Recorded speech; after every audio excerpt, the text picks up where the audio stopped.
티몬과 위메프 사태에 대해 검찰이 전담 수사팀을 꾸리는 등 검경의 전방위 수사도 시작됐습니다. 피해를 본 소비자와 판매자들은 대규모 집단 소송도 준비하고 있습니다. 보도에 홍민기 기자입니다. 티몬 위메프의 대규모 정산 지연 사태에 이원석 검찰총장이 전담 수사팀 구성을 긴급 지시했습니다. 신속하고 철저한 수사로 피해를 최소화하라는 겁니다. 이에 따라 중앙지검은 서울중앙지검 반부패 수사 1부장을 팀장으로 검사 7명을 투입해 전담 수사팀을 구성했습니다. 통상 고소 고발을 담당하는 형사부가 아닌 대형 부패 범죄를 수사하는 반부패부를 중심으로 전담 수사팀을 꾸린 만큼 경영진의 횡령 배임죄까지 강도 높은 수사가 이어질 전망입니다. 경찰도 미정산 피해자들이 구영배 큐텐 대표와 티몬 위메프 대표이사 등 5명을 사기 횡령 혐의로 고소한 사건을 즉시 수사팀에 배당하며 수사에 착수했습니다.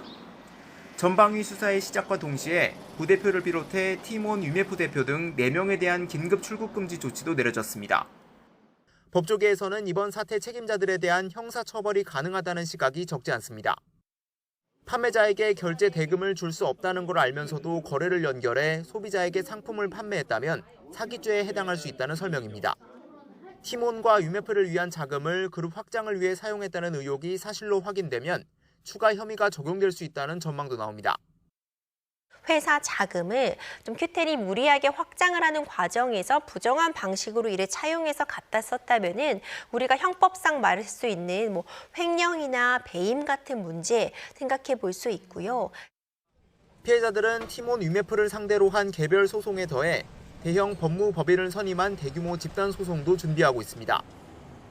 돈을 내고도 결제 대금이 판매자에게 전달되지 않아 상품을 받지 못했다면 부당이득 반환 청구나 손해배상 청구도 가능할 것으로 보고 있습니다. 상품을 판매하고도 대금을 받지 못한 판매자 역시 이들을 상대로 한 정산금 청구 소송을 낼 수 있다는 해석입니다. 이번 사태와 비슷한 환불 대란을 일으켰던 머지포인트에 대해선 최근 피해자 300명에게 모두 2억 원 넘는 배상 책임이 인정됐습니다.